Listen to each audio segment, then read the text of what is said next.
इस वीडियो के माध्यम से आज हम आप लोगों को बिहार बोर्ड वर्ग 8 अध्याय 13 क्षेत्र मिति यानी कि मेंसुरेशन के बारे में कुछ बेसिक जानकारी देने वाले हैं। इसके बारे में आप लोग क्लास 7th में भी पढ़ चुके हैं, तो चलिए इनको पुनः रिवाइज कर लेते हैं हम अपने कॉपी में। तो यहाँ पर देखिए अध्याय 13 वर्ग है 8वीं और हमें समझना है क्षेत्र मिति के बारे में। इसको अंग्रेजी में कहते हैं मेंसुरेशन। तो देखिए क्षेत्र मिति के अंतर्गत द्विविमीय और त्रिविमीय आकृति आते हैं, जिसमें परिमाप, क्षेत्रफल और आयतन के बारे में हम लोगों को जानना है। तो सबसे पहले हम जान लेते हैं परिमाप क्या होता है। देखिए परिमाप क्या होता है, किसी बंद समतल आकृति की कुल दूरी उसका परिमाप कहलाती है। समझिए क्या कह रहे हैं इसमें। इसमें कह रहा है किसी बंद समतल आकृति, यहाँ पर ये क्या है, समतल आकृति है, और यहाँ पर ये क्या है, बंद आकृति। यहाँ पर देखिए चार भुजाओं से मिलकर क्या बना हुआ है ये, और ये क्या है, चारों तरफ से बंद है। तो ये क्या हो गया, समतल और बंद आकृति हो गया।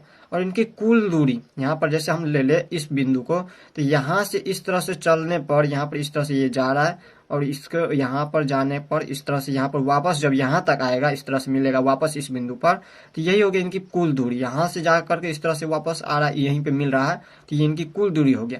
तो इनकी कुल दूरी जो हम निकाल लेंगे वही हमारा इसका परिमाप होगा। इसकी कुल दूरी मतलब इनको अगर जोड़ देंगे, इन चारों भुजाओं को जोड़ देंगे तो इनकी परिमाप निकल जाएगी। और इसके अलावा आप लोगों को नोट में ये भी याद रखना है, परिमाप की इकाई मीटर, सेंटीमीटर, किलोमीटर आदि होता है। इसमें आप लोगों को अभी समझ नहीं आ रहा होगा, जब हम आगे बताएंगे तब आप लोगों को समझ आएगा। तो इसका परिमाप क्या हो जाएगा, तो हमने आपको परिमाप क्या बताया, इनकी कुल दूरी होता है। कुल दूरी इसका परिमाप होता है। जैसे यहाँ पर देखिए ये 6 मीटर, सभी को हम जोड़ देंगे। परिमाप निकालने के लिए हम क्या करेंगे, परिमाप बराबर हो जाएंगे 6 metre plus 4 metre plus 6 metre plus 4 metre. अब इन सभी को जोड़ लीजिए, 6 4 10, 6 16 और 4 20, यानी कि ये हो गया इनकी परिमाप। ये 20 मीटर क्या हो गया, इनकी परिमाप। तो इसमें आप लोगों को याद रखना है नोट में, परिमाप की इकाई मीटर, सेंटीमीटर, किलोमीटर आदि होता है। जैसे यहाँ पर समझिए इसमें क्या कह रहा है। इसका कहने का मतलब ये है कि यहाँ पर इनको हम अगर परिमाप यहाँ पर इस तरह से निकाले हैं, तो ये अगर मीटर में है तो यहाँ पर हम मीटर लगाएंगे। अगर ये किलोमीटर में है तो यहाँ पर हम जोड़ने के बाद यहाँ पर हम किलोमीटर में लगाएंगे। अगर ये सेंटीमीटर में है तो यहाँ पर हम सेंटीमीटर लगाएंगे। लेकिन क्षेत्रफल में ऐसा नहीं होता है। हम चलिए अब समझते हैं क्षेत्रफल के बारे में। अब देखिए क्षेत्रफल क्या होता है, किसी बंद समतल आकृति द्वारा घिरा हुआ क्षेत्र उसका क्षेत्रफल कहलाता है। तो यहाँ पर देखिए इसमें क्या कह रहा है किसी बंद समतल आकृति, ये क्या एक समतल आकृति है। यहाँ पर इसको हम आसानी से बना सकते हैं चित्र, और जिसको हम आसानी से बना सकते हैं वो हमारा समतल आकृति होता है। और ये हमारा द्विविमीय आकृति है, जिसे हम कॉपी पर आसानी से बना सकते हैं, वो हमारा द्विविमीय होता है। और घन हो गया, घनाभ हो गया, ये सारा हमारा त्रिविमीय होता है। इसके बारे में हमने आपको पिछले वीडियो में बता दिया है। तो यहाँ पर देखिए इसमें कह रहा है किसी बंद समतल, ये हमारा बंद आकृति है और समतल भी है। तो इसमें कह रहा है घिरा हुआ क्षेत्र, ये जो घिरा हुआ क्षेत्र है यहाँ पर, ये आप लोगों को देख रहा होगा ये क्या हो रहा है, इसमें देखिए जगह छेक रहा है, कुछ क्या कर रहा है, इसमें जगह छेक रहा है। यही जो जगह छेक रहा है यही क्या होता है, इसका क्षेत्रफल। ये क्या होता है, इनकी क्षेत्रफल होता है। तो क्या कह रहा है, किसी बंद समतल आकृति द्वारा घिरा हुआ क्षेत्र ही उसका क्षेत्रफल कहलाता है। ये हमारा परिमाप होता है इस तरह से। जैसे यहाँ पर अगर हम इस तरह से वापस जाए, इस तरह से जाने में इनकी कुल लंबाई बोल सकते हैं, या फिर बोल सकते हैं कुल दूरी जो है यहाँ पर होता है। इनकी यहाँ पर क्या होता है, परिमाप होता है। और इनके अंदर वाली भाग ये जो होता है, ये हमारा क्या होता है, इनकी क्षेत्रफल। जितना ये जगह छेक रहा है उनका यह क्या होता है, क्षेत्रफल होता है। इसके अलावा आप लोगों को इसमें याद रखना है, देखिए क्षेत्रफल की इकाई वर्ग मीटर, सेंटीमीटर, वर्ग किलोमीटर आदि होता है। जैसे यहाँ पर समझिए, अगर यहाँ पर इसमें दिया हुआ है लंबाई दे दिया है, यहाँ पर मान लीजिए 6 मीटर और ये दिया है 4 मीटर, इस तरह से दिया हुआ है, तो ये भी होगा। इनके आमने सामने की भुजा ये समान होता है, इसमें ये भी हो जाएगा 4 मीटर और ये भी मान लेते हैं 6 मीटर। इस तरह से ये दिया हुआ है। इसमें हम क्या करेंगे, तो इसमें अगर यहाँ पर इनका क्षेत्रफल निकालना हो तो क्षेत्रफल हम आगे बताएंगे इनका सूत्र। क्षेत्रफल में सूत्र क्या होता है, इसका लंबाई गुने चौड़ाई होता है। मान लीजिए ये हमारा एक आयत है, इसमें ये समांतर चतुर्भुज है, मान लेते हैं हम इस एग्जाम्पल के लिए एक आयत है, सीधा यहाँ पर है इस तरह से। तो यहाँ पर इनकी लंबाई गुने चौड़ाई होता है, लंबाई गुने चौड़ाई होता है इनकी यहाँ पर क्षेत्रफल। तो लंबाई गुने चौड़ाई होता है, तो लंबाई इनकी क्या दिया है, यहाँ पर 6 मीटर है तो लिखेंगे 6 मीटर, और गुने चौड़ाई है 4 मीटर, तो यहाँ पर लिखेंगे 4 मीटर। तो यहाँ पर जब हम इसको गुना करेंगे तो 6 को 4 से गुना करेंगे, 6 6 24, और यहाँ पर हम मीटर को जब मीटर से गुना करेंगे तो यहाँ पर हम इसको क्या कहेंगे, वर्ग मीटर कहेंगे, या फिर बोल सकते हैं मीटर स्क्वायर। यानी कि इसमें आप लोगों को हमने आपको क्या बताया, परिमाप में हमने आपको क्या बताया था। जैसे यहाँ पर देखिए हमने इसमें जोड़ा हुआ था, इसमें डायरेक्ट परिमाप में हमने डायरेक्ट लिखा था, यहाँ पर मीटर में था तो हमने मीटर में ही आंसर लिखा था। लेकिन यहाँ पर देखिए ये हमारा मीटर में तो है क्षेत्रफल, देखिए यहाँ पर दिया है मीटर में, लेकिन यहाँ पर हम लिखे आंसर में क्या लिखे, वर्ग मीटर में लिखे।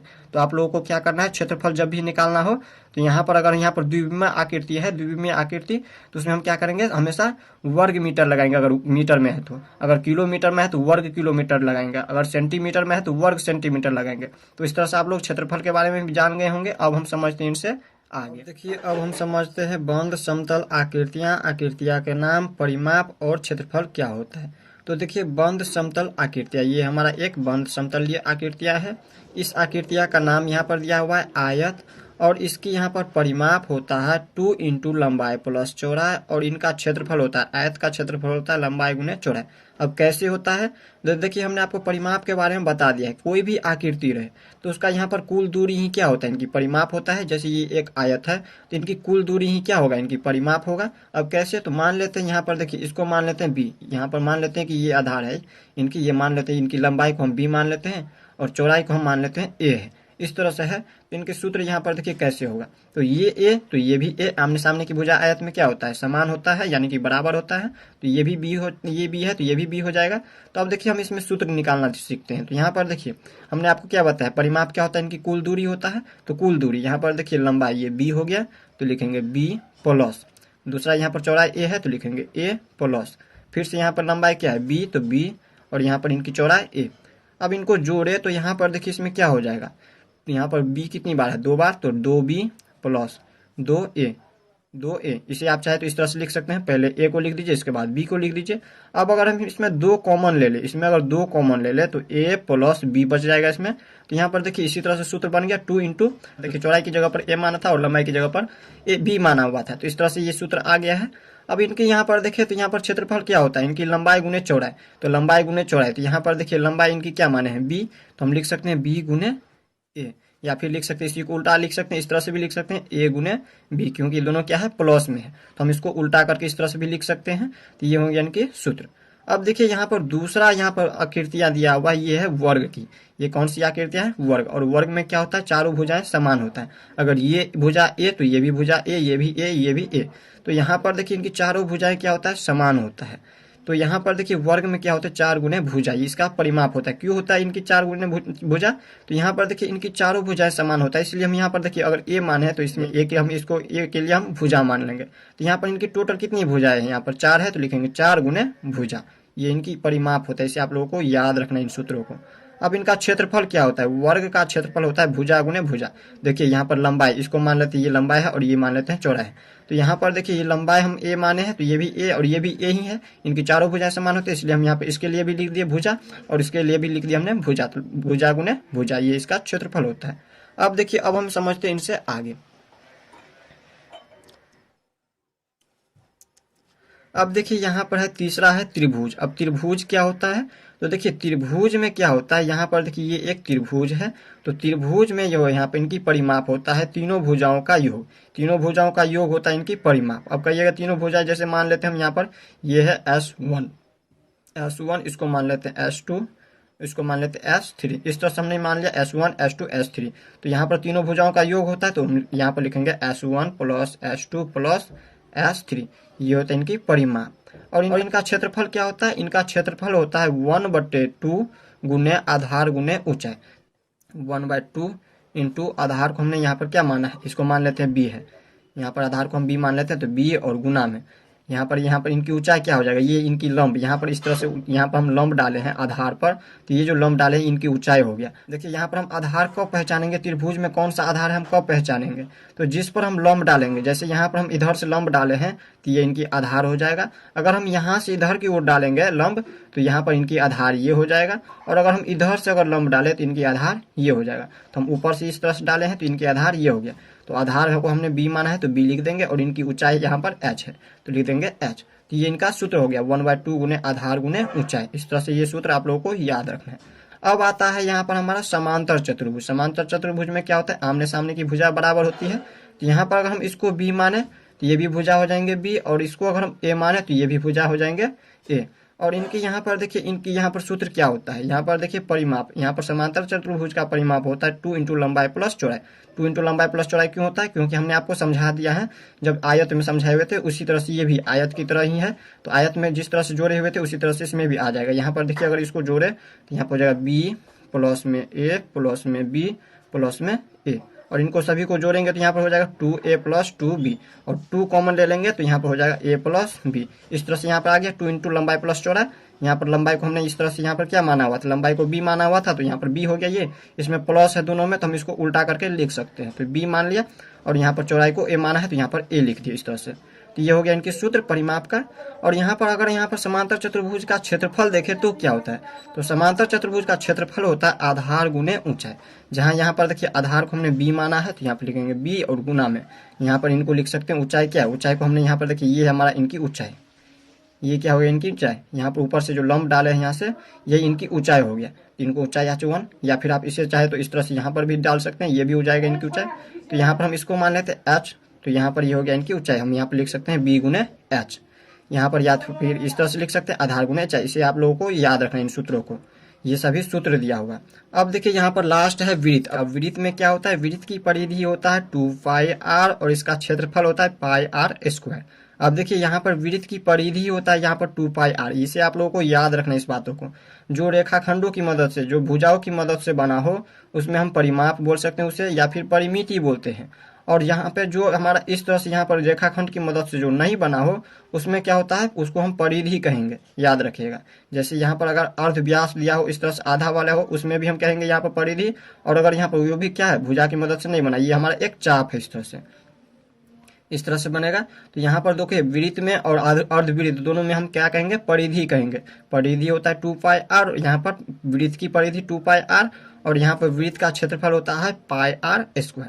तो इस तरह से आप लोग इन सूत्रों को देख लिए होंगे, इसे आप लोगों को याद रख लेना है। इसे आप लोग देख लीजिए एक बार अच्छा से, इसे याद रख लेना है आप लोगों को। अब चलिए हम समझते हैं इनसे आगे। अब देखिए समलंब चतुर्भुज का क्षेत्रफल। समलंब चतुर्भुज का क्षेत्रफल देखने से पहले हम समझ लेते हैं समलंब चतुर्भुज होता क्या है।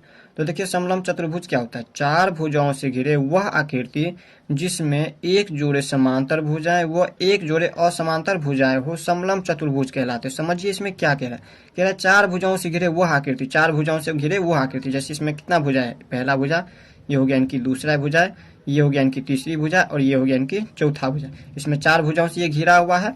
तो वह आकृति जिसमें एक जोड़े समांतर भुजाएं, एक जोड़े समांतर भुजाएं, तो यहाँ पर देखिए एक जोड़ा, ये क्या है, दोनों की समांतर भुजाएं, ये क्या है, समांतर भुजाएं। क्योंकि यहाँ पे हमें पता है इसको हम कितना भी आगे ले जाएगा तो ये आपस में कहीं भी नहीं यहाँ पर मिलेगा, यानी कि नहीं कटेगा आपस में कहीं भी। तो ये हमारा समांतर भुजाएं हो गया। और यहाँ पर अगर दूसरी भुजाएं देखें तो ये हमारा असमांतर है। इसको इस तरह से ऊपर ले जाए और इधर से इसको हम ऊपर ले जाए तो यहाँ पर देखिए ये दोनों आपस में क्या कर रहा है, मिल रहा है, यानी कि कट कर रहा है, यहाँ पर काट रहा है। तो ये हमारा समांतर भुजाएं नहीं होगा, ये हमारा हो जाएगा असमांतर भुजाएं। तो यहाँ पर देखिए एक जोड़े समांतर भुजाएं हैं इस तरह से, और एक जोड़े यहाँ पर असमांतर भुजाएं है। तो इस तरह की चतुर्भुज को हम क्या कहेंगे, समलंब चतुर्भुज कहेंगे। अब देखिए समलंब चतुर्भुज का क्षेत्रफल क्या होता है। तो देखिए समलंब चतुर्भुज का क्षेत्रफल होता है 1/2 गुने ऊंचाई गुने समांतर भुजाओं का योग। अब देखिए यहाँ पर समझते हैं इसमें 1/2 गुने ऊंचाई, ऊंचाई कौन सा हो गया, तो ये हो गया इनकी ऊंचाई, ये क्या हो गया, इनकी ऊंचाई हो गया समलंब चतुर्भुज में। या फिर आप इसे इस तरह से यहाँ से भी ले सकते हैं, ये भी इनकी ऊंचाई है। तो इस दोनों में से यहाँ पर देखिए ये समान है दोनों, यहाँ पर AE समानांतर हो जाएंगे यहाँ पर BF के। तो यहाँ पर देखिए इसमें कहेंगे, अब इससे आगे गुना में समांतर भुजाओं का योग, इनकी सूत्र होता है, इसे आप लोगों को याद रखना है। समलंब चतुर्भुज का क्षेत्रफल होता है 1/2 ऊंचाई गुने समांतर भुजाओं का योग, जहाँ ये है गया इसकी ऊंचाई, ये क्या है, इनकी ऊंचाई है, याद रखिएगा, AE इनकी ऊंचाई हो गया। अब देखिए इसमें हमने यहाँ पर आगे लिखा है ABCD एक समलंब चतुर्भुज है। ABCD ये एक क्या है, समलंब चतुर्भुज है, जिसमें AB समानांतर क्या है, CD, जिसमें देखिए AB समानांतर क्या है, ये CD समानांतर है दोनों। इसमें हमने आपको भाषाओं में लिख करके बता दिया है ताकि आप लोगों को अच्छा से समझ आ जाए। भुजाएं CD है तथा A से AE, A से ये जो A है इससे AE और या फिर यहाँ पर B से BF क्या है, लंब CD पर खींचा, BF लंब CD पर खींचा। यहाँ पर देखिए ये CD पर हमने इस तरह से यहाँ पर खींचा है लंब, जो एक ऊंचाई है, जो एक क्या है, ये ऊंचाई है इनकी, यहाँ पर हम कहेंगे ऊंचाई। तो इस तरह से आप लोग समलंब चतुर्भुज के बारे में जान गए होंगे। अब हम समझते हैं इनसे आगे। देखिए समचतुर्भुज का क्षेत्रफल। देखिए सबसे पहले हम ये जान लेते हैं समचतुर्भुज होता क्या है। तो 4 समान भुजाओं वाली एक समतल आकृति समचतुर्भुज कहलाते हैं। यहाँ पर क्या कह रहे हैं, 4 समान भुजाओं वाली। यहाँ पर देखिए इनकी चारों भुजाएं क्या है, समान है, इस तरह से चारों भुजाएं समान है। और ये हो गया इनकी विकर्ण, ये क्या है, दोनों विकर्ण हो गया। समचतुर्भुज में क्या होता है, विकर्ण पे यहाँ पर देखिए इनकी समकोण बनाता है, यानी कि 90 डिग्री बनाता है। तो यहाँ पर देखिए इनका सूत्र होता है, क्षेत्रफल यहाँ पर होता है, यहाँ पर समचतुर्भुज का 1/2 D1 गुने D2, जहाँ ये D1 और D2 कौन सा है, तो यहाँ पर देखिए मान लेते हैं हम ये D1 है, इस यहाँ पर ये जो विकर्ण है इसके लिए हम D1 मान लेते हैं। और यहाँ पर दूसरा, यहाँ पर देखिए इसमें 2 त्रिभुज बन रहा है, समचतुर्भुज में 2 त्रिभुज बन रहा है। यहाँ पर देखिए, यहाँ पर अगर समचतुर्भुज का क्षेत्रफल निकालना हो तो हम क्या करेंगे, पहले हम यहाँ पर ABD और दूसरा यहाँ पर हम लिख सकते हैं BCD। इस तरह से यहाँ पर 2 त्रिभुज बन रहा है, इन दोनों त्रिभुज को जोड़ देंगे तो समचतुर्भुज का क्षेत्रफल निकल जाएगा, याद रखिएगा। तो यहाँ पर देखिए इनका सूत्र होता है 1/2 D1 गुने D2, जहाँ यहाँ पर हम इसको मान लेते हैं D1 और दूसरा यहाँ पर ये जो विकर्ण है इसको मान लेते हैं D2। ये हो गया D2, या फिर आप इसे मान सकते हैं D1 और इसको मान सकते हैं D2। आप लोग अगर ये जानना चाहते हैं कि इनका क्षेत्रफल निकलता कैसे, इनका सूत्र बनता कैसे है, तो आप लोगों को बुक में दिया हुआ है, आप लोगों को इसे समझ लेना है। यहाँ पर देखिए अगर हम इतना समझाएंगे तो वीडियो लंबा हो जाएगा, इसलिए हम डायरेक्ट बता दिए हैं इनका सूत्र क्या होता है। तो यहाँ पर इसे आप लोगों को क्या करना है, एक बार पढ़ लेना। ये हमारा समचतुर्भुज के बारे में दिया हुआ है। अगर आप लोग इससे आगे यहाँ पर बहुभुज के बारे में जानना चाहते हैं तो ये हमारा हो गया बहुभुज के बारे में। और अगर आप लोग यहाँ पर समलंब चतुर्भुज के बारे में जानना चाहते हैं तो पीछे जाइए, पीछे यहाँ पर दिया हुआ है, यहाँ पर दिया हुआ है समलंब, यहाँ पर दिखा दे रहे हैं आपको, यहाँ पर देखिए दिया हुआ है समलंब चतुर्भुज का क्षेत्रफल। अगर आप लोगों को यहाँ पर समझना है समलंब चतुर्भुज का क्षेत्रफल कैसे निकलता है तो आप लोगों को क्या करना है, यहाँ पर पढ़ लेना, आसानी से आप लोग समझ सकते हैं इसको पढ़ करके। इसे आप लोग अगर एक बार पढ़ लेते तो आसानी से आप लोग समझ जाइएगा। तो आप लोगों को पता चल गया होगा समचतुर्भुज का क्षेत्रफल क्या होता है, 1/2 D1 गुने D2। अब हम समझते हैं बहुभुज का क्षेत्र। देखिए बहुभुज का क्षेत्रफल, देखिए बहुभुज का क्षेत्रफल क्या होता है। सबसे पहले तो हम ये जान लेते हैं बहुभुज होता क्या है। कोई भी बंद आकृति जो सरल रेखाओं द्वारा बनी हो बहुभुज कहलाती है। देखिए कोई भी, यहाँ पर देखिए इसमें लिखा हुआ है, यहाँ पर समझिए इसमें क्या क्या है, कोई भी बंद आकृति। देखिए कोई भी बंद आकृति, ये क्या है, एक बंद आकृति इस तरह से है, ये क्या है, बंद है। यहाँ पर देखें तो सभी तरफ से यह बंद है, तो ये हमारा एक बंद आकृति है। तो बंद आकृति जो सरल रेखाओं से द्वारा बनी हो, जो सरल रेखा, ये हमारा क्या है, सरल रेखा से बनी हुआ है इस तरह से। यहाँ पर देखिए ये क्या है, सरल रेखा से बना हुआ है इस तरह से। तो ये हमारा सरल रेखा से बनी हुई वो हमारा बहुभुज होती है। तो देखिए बहुभुज का क्षेत्रफल निकालने के लिए हम क्या करते हैं, जिस तरह से हम समचतुर्भुज में हम क्या करते थे, चतुर्भुज को हम यहाँ पर आधे में बांटे हुए थे, जैसे यहाँ पर 2 त्रिभुज उसमें हुआ था। इसी प्रकार इसमें भी हम क्या करेंगे, इसमें त्रिभुज या फिर चतुर्भुज में हम इसको बदल देंगे और इसके बाद हम बहुभुज का क्षेत्रफल निकालेंगे। इसको हम यहाँ पर क्या करेंगे, देखिए जिसमें इसमें देखें तो 3 त्रिभुज बन रहा है।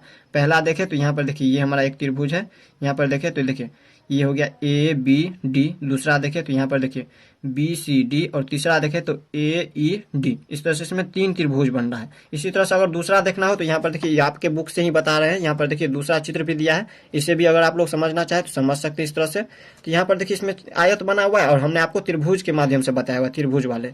तो यहाँ पर देखिए इसमें यहाँ पर त्रिभुज को हम तीनों त्रिभुज को अगर यहाँ पर जोड़ देंगे तो बहुभुज का क्षेत्रफल निकल जाएगा। तो अगर आप लोग इतना समझ गए होंगे तो प्रश्नावली 13.1 और 2 को आसानी से बना सकते हैं। तो चलिए मिलते हैं नेक्स्ट वीडियो में, तब तक के लिए गुड बाय।